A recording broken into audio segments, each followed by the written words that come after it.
ये जो गुस्ताखाना खाके हैं, इनके बाद फ्रांस ने एक बार फिर हमने देखा कि मुस्लिम दुश्मनी का सबूत दिया। अब एफएटीएफ मामले पर पाकिस्तान की भरपूर मुखालिफत की है।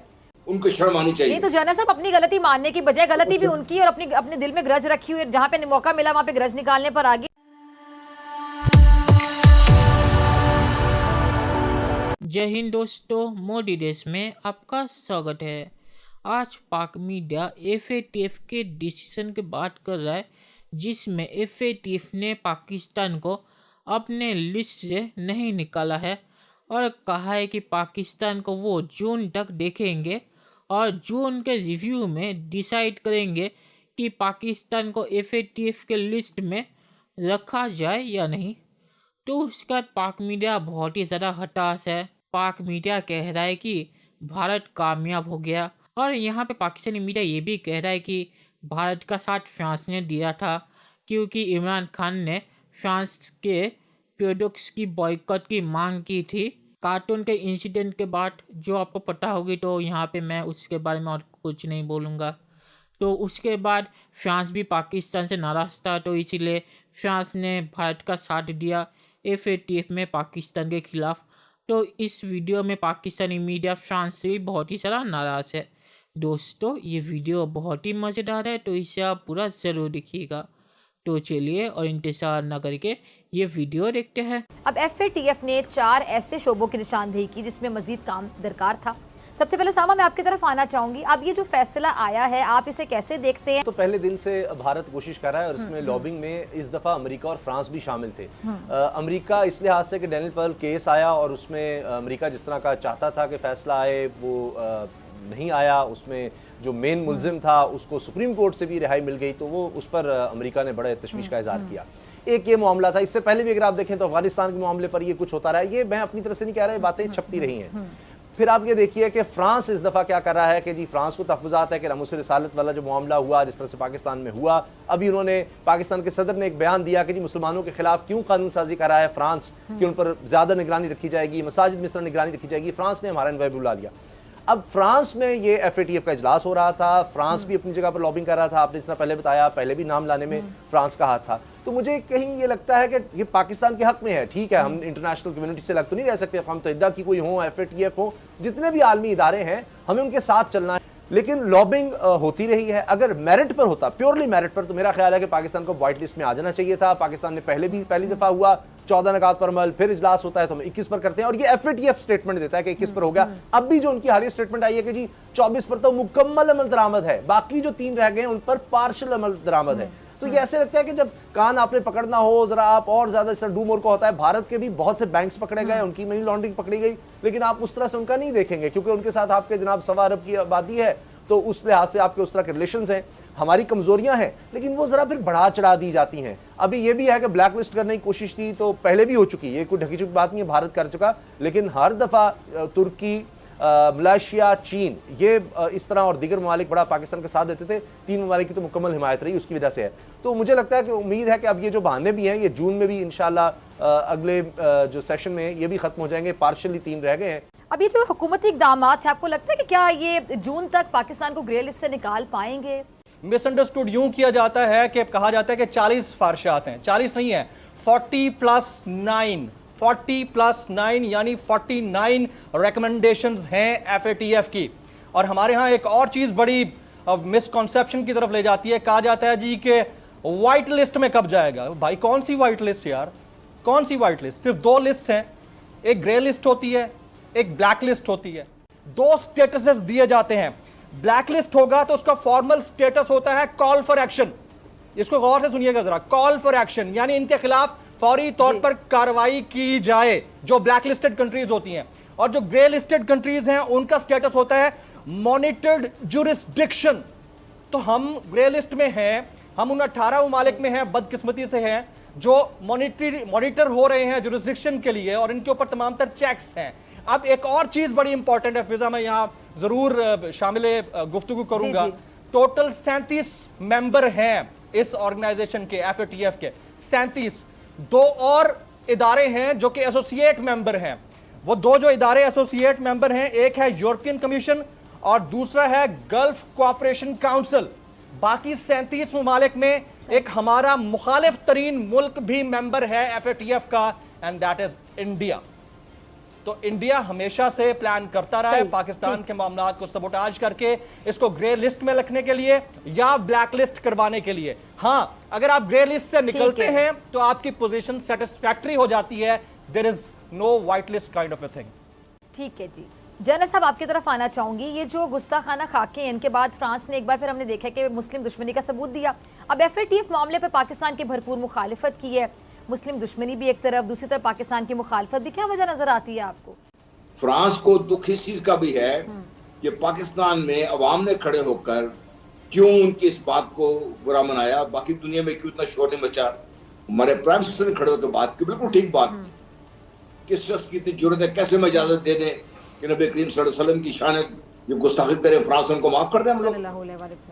मैं समझता हूँ कि पाकिस्तान की अवाम का, पाकिस्तान की गवर्नमेंट का, पाकिस्तान के प्रेसिडेंट का स्टैंड बिल्कुल सही था। ये उनको शर्म आनी चाहिए। नहीं तो जनरल साहब, अपनी गलती मानने की बजाय गलती भी उनकी और अपने दिल में ग्रज रखी हुई है, जहाँ पे मौका मिला वहाँ पे ग्रज निकालने पर आगे। तो मतलब अच्छी पढ़ी लिखी कौम है वो, अच्छे पढ़े लिखे लोग हैं वो। ये तो जहालत का सबूत दिया उन्होंने प्रैक्टिकली। हमारा मसला क्या है, हम कौन से इम्प्रेस नहीं ये लोग, हमें नहीं पता कितना जुल्म किया फ्रांस ने।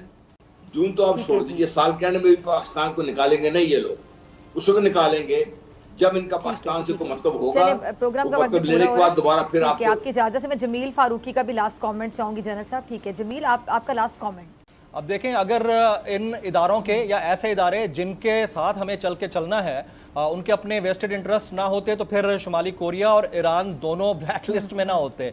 तो आपको ग्रे लिस्ट में रखना ही रखना है इन्होंने, वो तो आप रहेंगे। लेकिन यहां पर अहम किरदार किसने अदा करना है? उन लोगों ने अदा करना है जो हमेशा नेगेटिव किरदार अदा करते हैं। और पाकिस्तान के अंदर जो सियासत हो रही है वो सियासत, रिवायती सियासत ऐसी है, लगता है वो अपनी सियासत कर रहे हैं, लेकिन बाय हुक और क्रुक वो इंडिया के नैरेटिव को सपोर्ट कर रहे होते हैं। और इंडिया ऑलरेडी मेंबर है FATF का। जब एक मेंबर उधर बैठा है तो उसने तो अपनी सिफारिशात मनवानी है और उसका अल्टीमेटली इनडायरेक्टली इंपैक्ट पाकिस्तान के ऊपर होता है और पाकिस्तान वो बर्दाश्त कर रहा है। चलिए दोस्तों, इस वीडियो पर बात करते हैं। तो पाकिस्तानी मीडिया जो कह रहा है कि अमेरिका पाकिस्तान से नाराज़ था क्योंकि डैनियल पर के मामले में उनके कातिलों को रिहाई मिली थी, तो इसमें पाकिस्तान की कोई गलती नहीं है। तो पाकिस्तान की गलती कैसे नहीं है? अमेरिका कह रहा है उनके पास सबूत है, और अगर उनके पास सबूत है तो पाकिस्तान के पास तो ज़रूर होंगे। और जब डैनियल पर का कातिल पकड़ा गया था तब भी अमेरिका ने कहा था कि अगर आप इसे सज़ा नहीं दिलवा सकते तो इसे हमारे हवाले कर दीजिए, हम इसका केस अमेरिकी कोर्ट में चलाएंगे और अमेरिका में इसको सज़ा दिलवाएंगे। तब तो पाकिस्तान ने कहा नहीं नहीं, हमारे अदालत में इसको सज़ा मिलेगी और हमारे पास इसके खिलाफ बहुत ही ज़्यादा कड़े सबूत है। तब तो पाकिस्तान ने नहीं कहा था कि हमारे पास इसके खिलाफ कोई सबूत नहीं है तो अमेरिका हमें इसके खिलाफ सबूत दे। तब तो पाकिस्तान ने ऐसा कुछ नहीं कहा था। तो अब 18 साल बाद ये कहना कि हमारे पास तो इनके खिलाफ कोई सबूत नहीं था और ये बेगुनाह थे और इसीलिए इन्हें आज़ादी मिली है, तो इसके बाद अमेरिका गुस्सा नहीं होगा तो क्या होगा? अमेरिका ने 18 साल पहले ही पाकिस्तान को बोला था कि अगर आपकी अदालतें इनको सज़ा नहीं दे सकती तो इन्हें हमारे हवाले कर दीजिए, हम इन्हें अमेरिकी अदालत में सज़ा दिलवाएंगे। तो ये पाकिस्तान की गलती है और पाकिस्तान की इन्हीं हरकतों की वजह से आज पाकिस्तान FATF के लिस्ट में है। तो ये कहना कि डैनियल पर को हमारे अदालत ने छोड़ दिया और इसमें पाकिस्तानी सरकार कुछ नहीं कर सकती थी, ये पूरा झूठा है। डैनियल पर के खिलाफ बहुत ही ज़्यादा सबूत है और अगर वो सबूत देख के भी वो अदालतें कहती है कि ये तो बेगुनाह है और इनके खिलाफ कोई सबूत नहीं है, तो अपनी अदालतें बदलो। और डैनियल पर के मामले में पाकिस्तानी विदेश मंत्री ने एक और झमेला किया है। उन्होंने अमेरिकी विदेश मंत्री को कहा है कि हम इसे अपील करेंगे पाकिस्तानी सुप्रीम कोर्ट में और अपील में हमारी जीत होगी।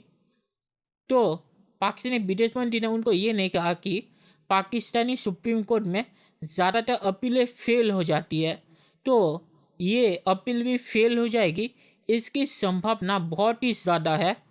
तो यहाँ पे पाकिस्तान ने इतना बड़ा झमेला बनाया है कि अमेरिका भी अब पाकिस्तान के खिलाफ हो गया है और इसीलिए FATF में अमेरिका पाकिस्तान के खिलाफ था।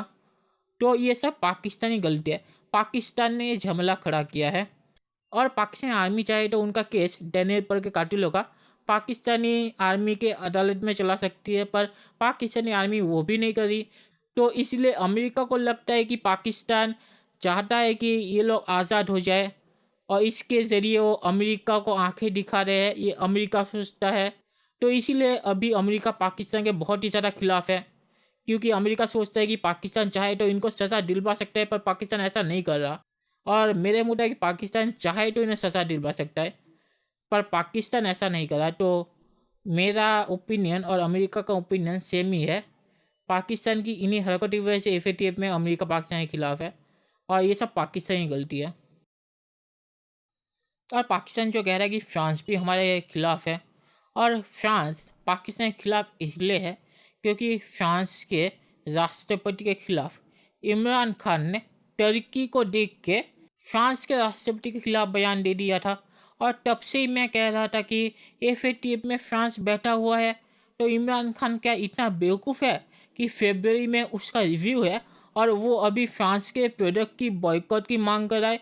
और टर्की का राष्ट्रपति जो है, जो इसने फ्रांस के राष्ट्रपति और उनकी बीवी के खिलाफ बहुत ही ज़्यादा घटिया बयान दिए थे, उसको इमरान खान समर्थन कर रहा था। तो उसके बाद फ्रांस पाकिस्तान के खिलाफ नहीं होगा तो क्या होगा? फ्रांस का पाकिस्तान में सभा जीतेगा कि आप तो बहुत ही अच्छी है कि मेरी और मेरी बीवी की बेइज्जती कर रहे हैं पूरी दुनिया के सामने, और कह रहे कि फ्रांस के प्रोडक्ट की बॉयकॉट करो और हमारी इकोनॉमी पर हमला कर रहे हैं। तो इमरान खान क्या सोचता है कि उसकी हरकतों का पाकिस्तान के ऊपर कोई असर नहीं होगा, और फ्रांस जो अभी रिव्यू हुआ है उसमें ये सब भूल जाएगा, और ये भूल जाएगा कि पाकिस्तान के प्रधानमंत्री इमरान खान ने उस आदमी को सपोर्ट किया था जिसने उनकी बीवी के ऊपर घटिया बयान दिए थे। तो फ्रांस का पाकिस्तान के ऊपर नाराज़ होना बनता है, और इमरान खान की इन्हीं हरकतों की वजह से आज फ्रांस ने भी पाकिस्तान के खिलाफ वोट दिया है। तो ये सब पाकिस्तान की गलती है। पाकिस्तान इसका जिम्मेदार और किसी और को ठहरा नहीं सकता, क्योंकि जब इमरान खान ने फ्रांस के राष्ट्रपति के खिलाफ बयान दिया था, तब से मैं भी कह रहा था कि FATF में फ्रांस इसका बदला ज़रूर लेगा, और आज वही हुआ है। FATF में फ्रांस ने पाकिस्तान के खिलाफ फैसला दिया है, और पाकिस्तान FATF के लिस्ट से नहीं निकल पाया। तो इसमें पाकिस्तान का रोना नहीं बनता, क्योंकि पाकिस्तान को ये चीज़ करने से पहले सोचना चाहिए था। वो अगर पूरी दुनिया से दुश्मनी लेंगे तो FATF में उनकी मदद को कौन आएगा? टर्की, मलेशिया दोनों ही तो अपने आप को बचाने के चक्कर में है, वो पाकिस्तान को क्या बचाएंगे? तो पाकिस्तान को ऐसी हरकतें करने से पहले सोचना चाहिए कि फ्यूचर में इसका असर क्या होगा। और पाकिस्तान जो कहानी सुना रहा है कि भारत की वजह से ही हम FATF में हैं, क्योंकि हम भारत के खिलाफ हैं, तो टर्की भी तो भारत के खिलाफ है, टर्की क्यों नहीं है FATF में? तो ये कहना कि भारत की वजह से पाकिस्तान FATF के लिस्ट में है, ये बिल्कुल ही झूठ है। पाकिस्तान अपनी हरकतों की वजह से FATF के लिस्ट में है। तो पाकिस्तान अगर अपनी गलतियाँ नहीं मानेगा और हर चीज़ की जिम्मेदारी भारत पर दे देगा, तो पाकिस्तान की हालत कभी भी ठीक नहीं होगी, और जून में जो रिव्यू है उसमें भी पाकिस्तान फेल होगा। तो आखिर में मैं सिर्फ ये कहूँगा कि पाकिस्तान ने अगर अपनी हरकतें ठीक नहीं की और FATF जिन नियमों के बारे में बात कर रहा है उनको फॉलो नहीं किया, तो जून में भी पाकिस्तान का जो रिव्यू है उसमें पाकिस्तान फेल हो जाएगा, और फिर से FATF पोस्टपोन कर देगा, क्योंकि मुझे नहीं लगता कि FATF पाकिस्तान को ब्लैक लिस्ट में रखेगा, क्योंकि वहाँ पे चीन बैठा हुआ है। तो FATF से तो पाकिस्तान नहीं निकलेगा। तो देखते कब तक FATF इसे पोस्टपोन करता है। दोस्तों, ये वीडियो देखने के लिए बहुत बहुत शुक्रिया, और हमारे चैनल को सब्सक्राइब करना मत भूलिएगा। Thank you very much.